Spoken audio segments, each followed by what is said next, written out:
tao, anong nararamdaman natin? Wow! But, maamaysisitan pa rin ay kapansin.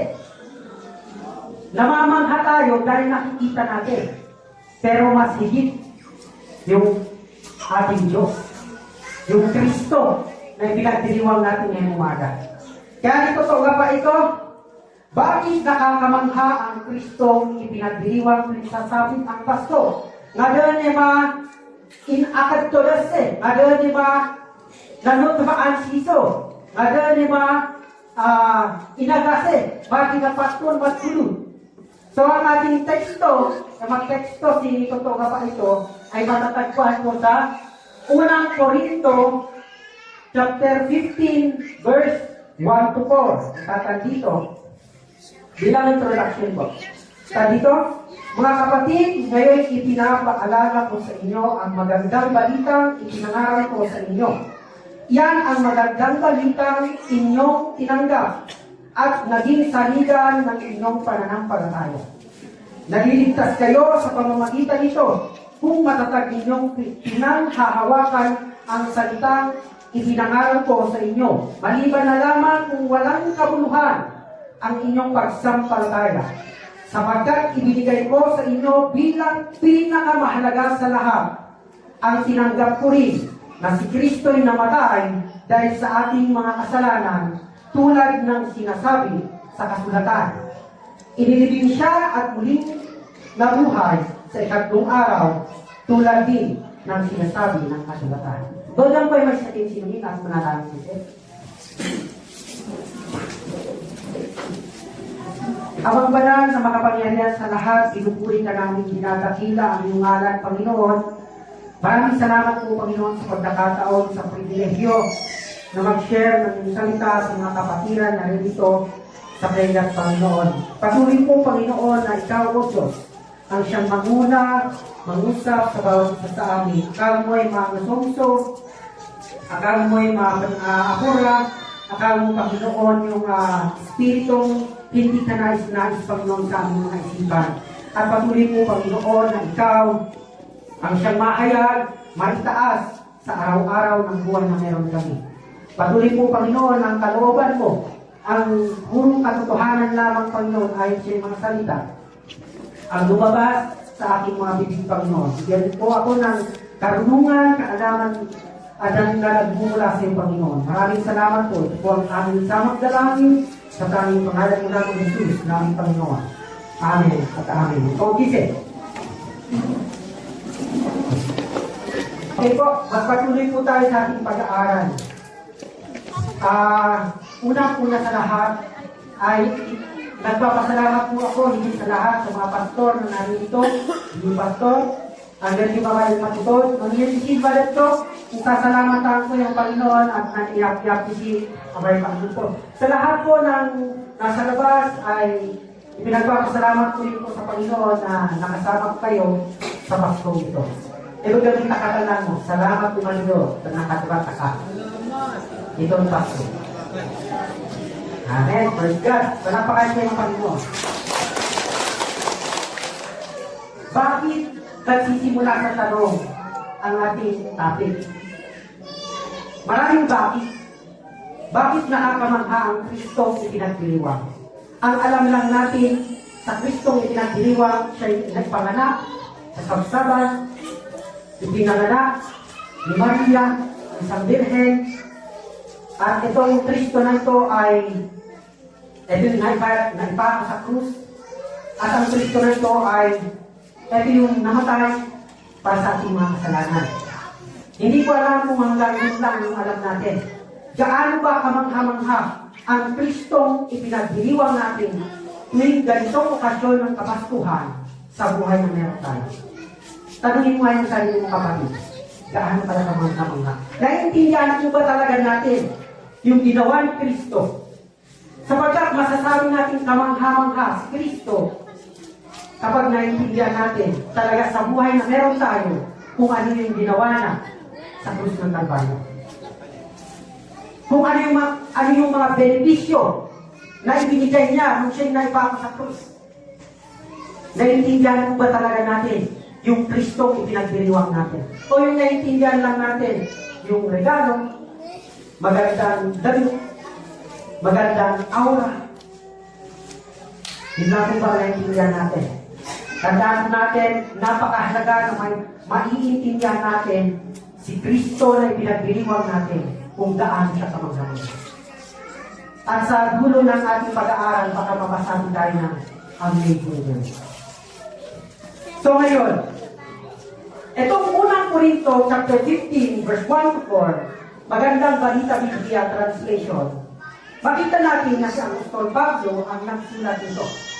At inikapse, ipaaalalaan ni Apostol Pablo sa mga mananampalataya sa Korinto kung ano yung magandang balitang ipinangaral niya sa kanila. Kung ano yung magandang balitang tinanggap nila. Kung ano yung magandang balita na kanilang sinampalatayanan sa mga taga-Korinto. At makita natin, itong tinanggap ng mga taga-Korinto na ito na siyang salita ng kanilang pananampalataya, makita natin ito yung magandang balita. Ganun din po sa buhay ng bawat isa sa atin. Ito rin yung tinanggap natin na nagliligtas sa atin. Nagligtas sa atin. Ito yung pinakamahalaga, sabi sa verse 3. Sapagkat ibinigay ko sa inyo bilang pinakamahalaga sa lahat ang tinanggap ko rin. Ang tanong, ito rin ba ang tinanggap natin na ebanghelyo? Anong tinanggap niya Apostol Pablo? Na si Kristo'y namatay dahil sa ating mga kasalanan, tulad ng sinasabi sa kasulatan. Inilibing siya at muling nabuhay sa ikatlong araw, tulad din ng sinasabi ng kasulatan. So ngayon, pag-usapan natin kung gaano kamangha-mangha ang Kristong ipinagdiriwang natin. Gaano ba siya ka-amazing? Ito yung pag-usapan natin, yung kumpletong tapos. Tapos na. Ibig sabihin, finish work. Tapos na, nag-puzzle. Kompletong tapos na gawa ni Kristo. Unang-una, nung siya'y nabayubay sa krus ng Kalbaryo, ang benepisyong natanggap natin ay tayo ay ligtas magpakailanman. Forever. Ito yung forever. Limang forever natin pag-usapan. You are saved forever. Teka pa si Mark Efeso, chapter 2, verse 8 and 9, bakit siya naging forever? Bakit siya naging magpakailanman? Anong pa nanbalin na tanggagaw? Abay na ito. Tatang Efeso chapter 2, verse 8 and 9. Tatang dito, dun sa TTV, Tagalog Popular Version ng Translation na Bible. Tatang dito, sapagkat dahil sa kagandahang loob ng Diyos, kayo ay naligtas sa pamamagitan ng pananampalataya at ang kaligtasan ito'y kaloob ng Diyos. Pag sinabing kaloob ng Diyos, regalo. Ang regalo, hindi binabawi. Amen po ba? Pwera lang sa tao, pwede niyang bawiin pag sa tao. Yung regalo natin kung at tukan sa mga ugaling marigalo pa, kung baka minsan itong anak ay marigalo gusto. Hindi ang bilang po agad sa regalo. Pero ang Diyos, hindi po agaw bawi. Hindi po bigay bawi ang Diyos natin. Amen po ba? Kung ano yung niregalo niya sa iyo, magpakailanman yan. Kaya, makita natin, tayo ay ligtas magpakailanman. Kaya kaloob ng Diyos, regalo po yan. At hindi sa pamamagitan ng inyong sarili. Hindi ito bunga ng inyong mga gawa, kaya walang dapat ipagmalaki ang siman. Yan po yung benepisyo dun sa ginawa ni Kristo, hindi lang, daan ko naman ang ibera ng mga Panginoon, taniman na ito. Eberto ka, saan? Doon sa impyerno. Doon sa naghiliyag na apoy. Eternal punishment. Markaway ka doon sa Eberto Siman. Di man na yung bewan sinisip. Magpakailan. Ang abanan yung mga kaligtasan siya. Sabi, para pakansin mo Panginoon. Pag sinabing kaloob, hindi na binabago na. Magpakailanman. So, matatang masipa, mapangalpan, noon may inagase, noon benepisyo, doon sa ginawa ni Kristo sa krus ng Kalbaryo, kung bakit siya naging kamang-amang sa buhay ng natin, ay tayo ay pinatawad. Pinatawad na yung lahat ng ating mga kasalanan. Tatagan inwit, you are forgiven all of your sins forever. Ipatawad man ni Matazot, makasalanan si magpakainon tanggaraw, magpakailanman. So, ang kasalanan, ang original na salita ng kasalanan, may tatlo po sa Biblia.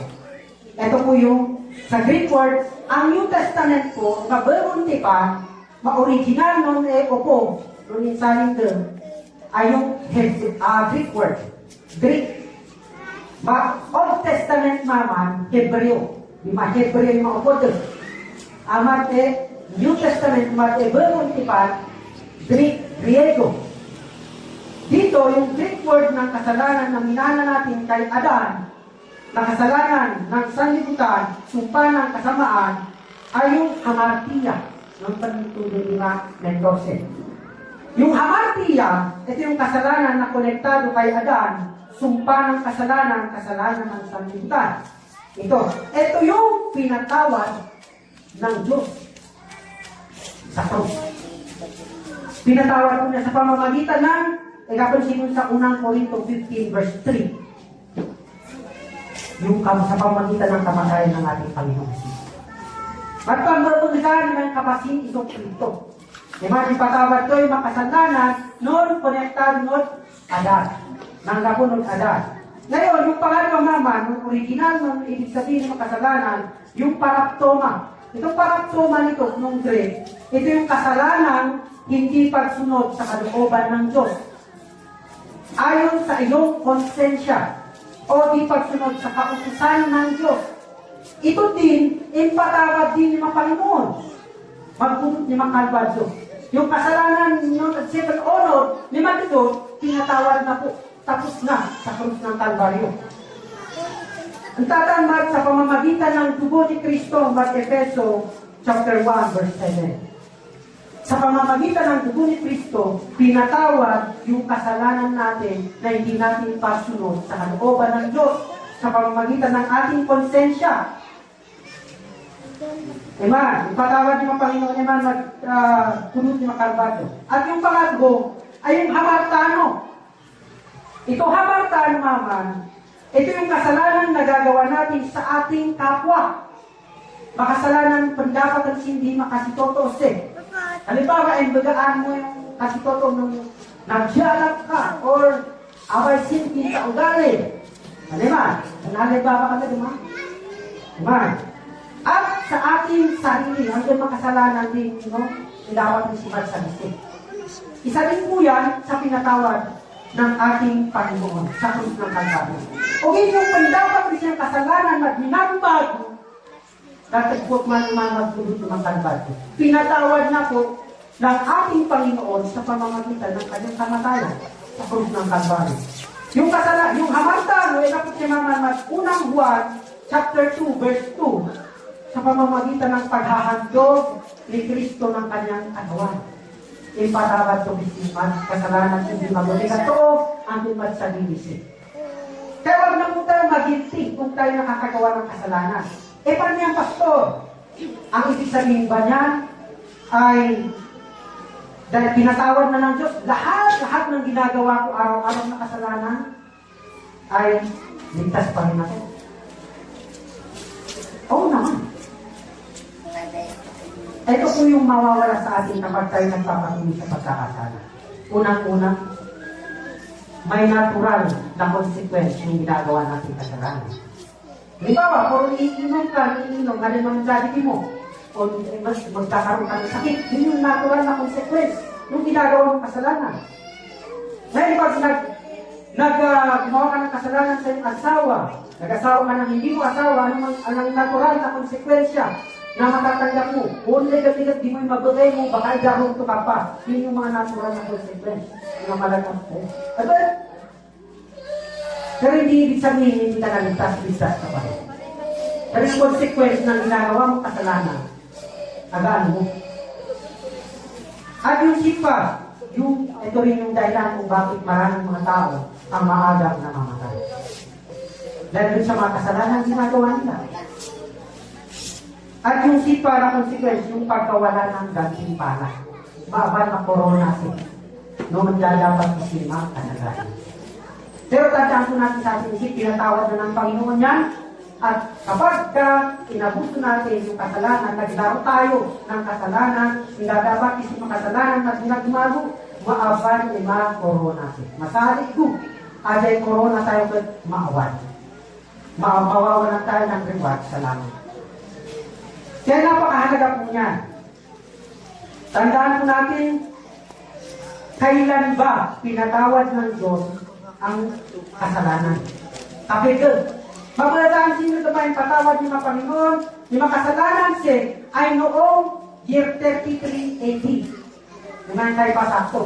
Pero sa mata ng Diyos, yung kasalanan, kasi ang Diyos natin, hindi siya saklaw ng oras na meron tayo.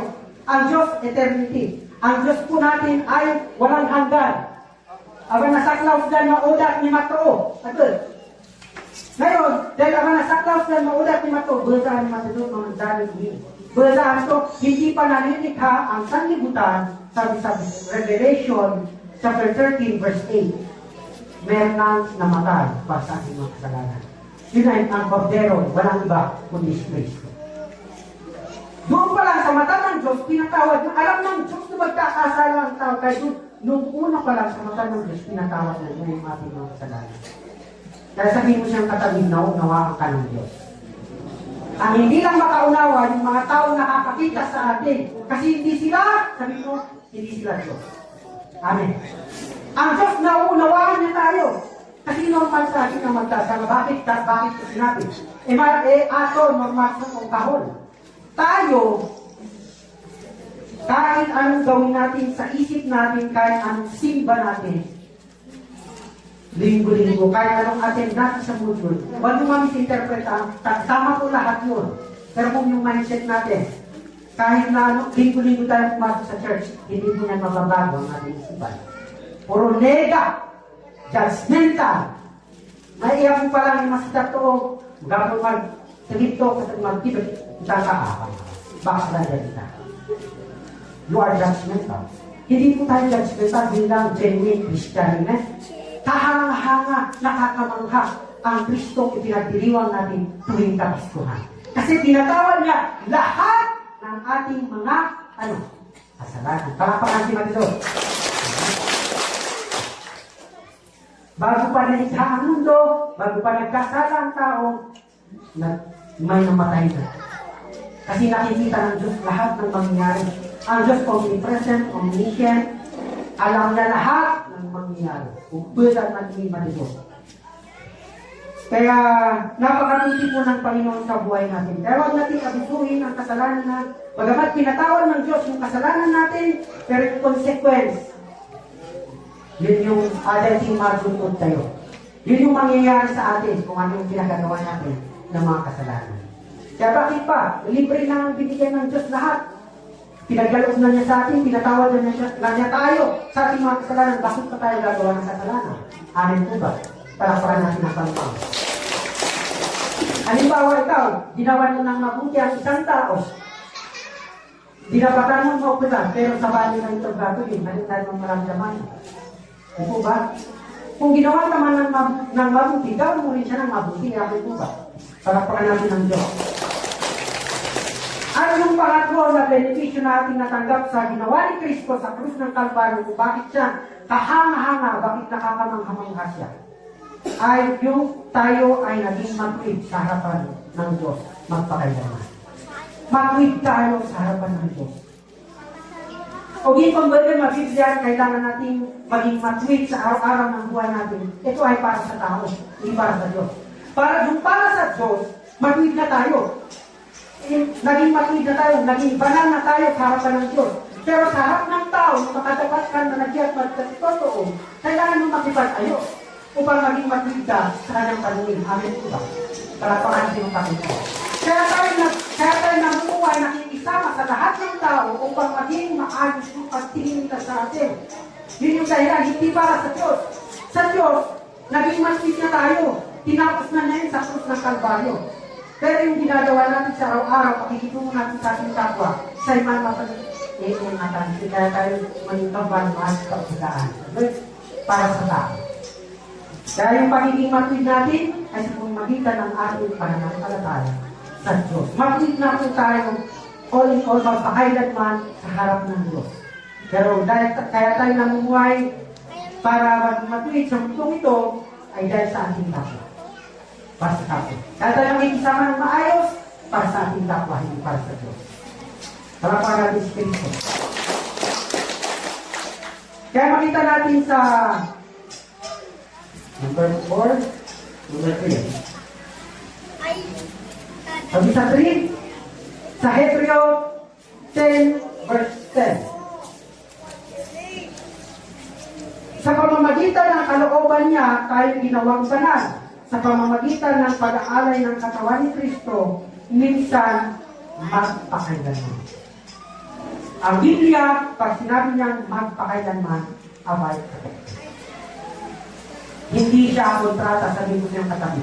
Aba na kontrata. Pwede makain ng tulis.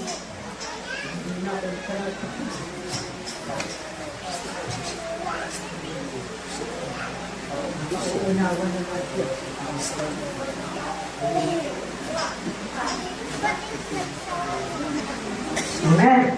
Palakpakan niyo po pa yung Panginoon. So, Hebreo 10 verse 10, about right translation sa ang Biblia. Sa pamamagitan ng kalooban niya tayo ginawang banal. Sa pamamagitan ng pag-aalay ng katawan ni Kristo, minsan, pag sinabing minsan, aban may ogin, may anu, minsan lang. Ngayon, minsan lang mangyari yung ganitong pangyayari ngayong taon. Kaya magpakailanman, tayo ay banal.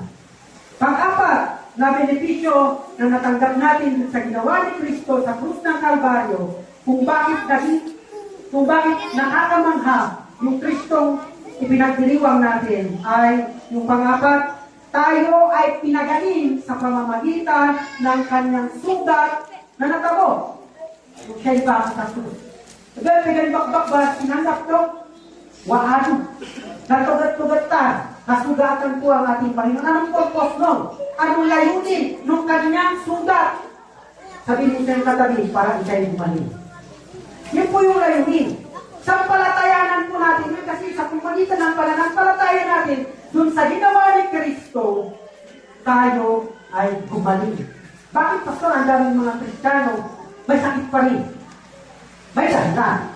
Ito yung dahilan. Sa unang Korinto 11 verse 29. Unang Korinto 11:29. Pagibasa na po.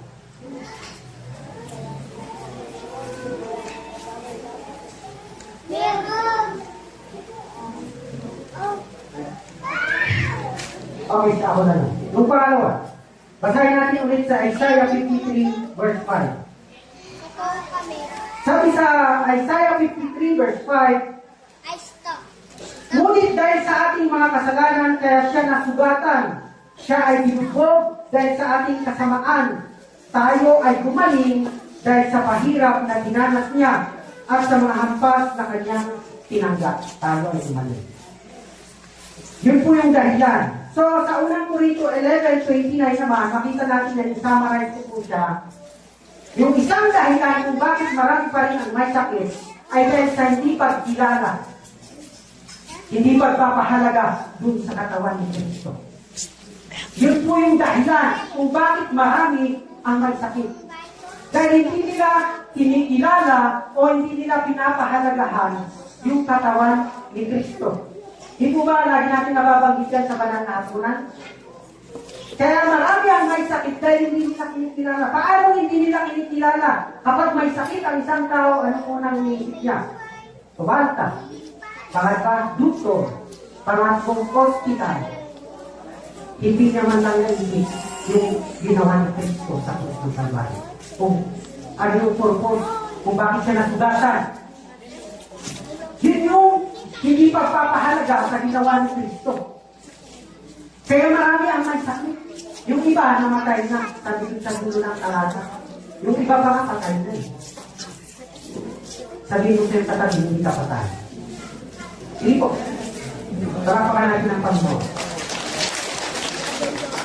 Kaya tandaan natin yung dahilan, yung purpose, ng sugat na tinabog ng ating Panginoong Jesucristo sa krus ng Kalbaryo na siya sinampalatayanan natin ay para tayo gumaling. Kaya pag may sakit ka ngayon, you claim, magaling na ako dahil sa ginawa ni Kristo sa krus ng Kalbaryo. Malapakan natin ang Panginoon. Magaling na po tayo, pinagaling na tayo, pinapos na ni Kristo sa krus. Kaya nakakamangha talaga yung Kristo na ating ipinagdiriwang ngayong Pasko. Ganun siya kamangha-mangha. Kasi maging yung physical na karamdaman natin, pinagaling niya. Pinagaling. Ang tanong, sinasampalatayanan ba kasi? Yun yung mahirap. Kung lack of faith tayo, nawawalan tayo ng pananampalataya minsan kapag meron tayong sakit. Saan tayo nananampalataya? Doon sa doktor. Hindi po masama ang doktor, pakakatulog po sila po yung binigay ni Lord. Pero yung mindset natin, kaya iayos mo natin. Unahin natin ang Diyos. Talapakan natin ang Panginoon. Panglima, ito pa yung mahirap paniwalaan ng maraming mananampalataya. Panglima na tinapos ni Kristo sa krus ng Kalbaryo ay yung we are blessed and highly favored. Tayo ay pinagpala at pinagbuhan ng Diyos. Dito ba kayo tunong ng Diyos? Mentetap na nakadap magkapenda para ako'y pagpalain. No.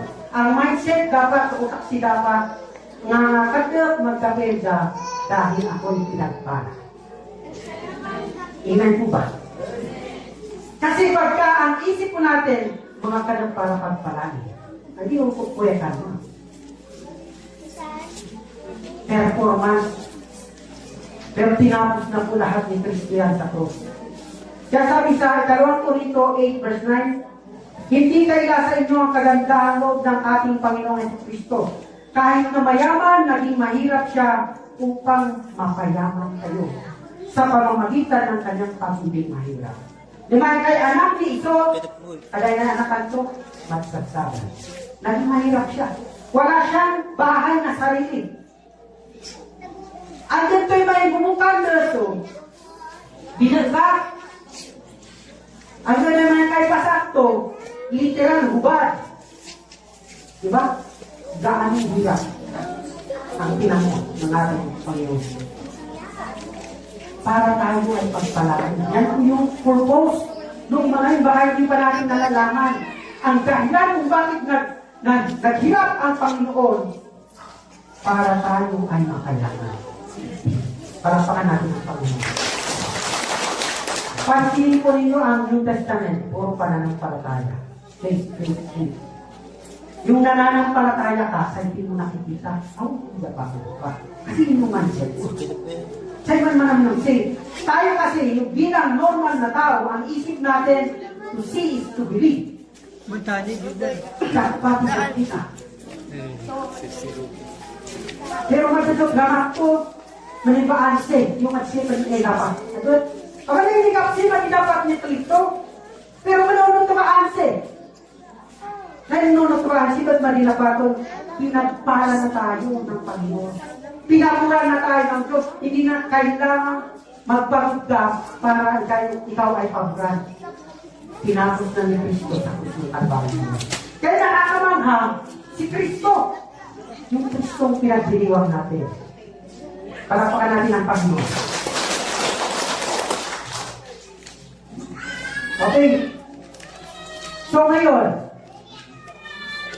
nalaman na natin yung 5 na benepisyo na ating natanggap simula ng sampalatayanan natin si Kristo yung kanyang ginawa. Ngayon naman, application sa buhay natin. Life application. Paano ba natin ito isa sa buhay? Minsan kasi, hanggang sa alam lang natin. Pero yung panutubas yung pangitapat siso, nanutamaan kasi yung pananampalataya, gumagawa mo yan. Hindi yung pananampalataya may kasamang gawa. Yung totoong pananampalataya, kung saan gumagawa yan. Hindi mo na kailangan, kanito ko dapat. Pusa po yan. na gumagawa. Amen po ba? Palakpakan natin ang Panginoon. Kaya bilang application, pag-a-apply sa buhay natin, kapag tayo ay nahihirapan, kapag tayo ay maraming pinagdadaanan sa buhay, kanino tayo lumalapit? Yung una po sa apply sa buhay natin, lumapit tayo sa Diyos. Lumapit tayo sa Diyos kapag may pinagdadaanan po tayo, amen po ba? Sapagkat ang Diyos natin sa pamamagitan ni Kristo, siya'y nakakabangha. Amen po ba? Palakpakan natin si Lord. Sabi sa Mateo 11 verse 28, lumapit kayo sa akin, kayong lahat na nahihirapan at nabibigat ang lubha. Sa inyong pasalin at kayo bibigyan po ng kapahingahan. Yan po yung sinasabi sa atin ng salita ng Diyos. Silang pag-apply. Ang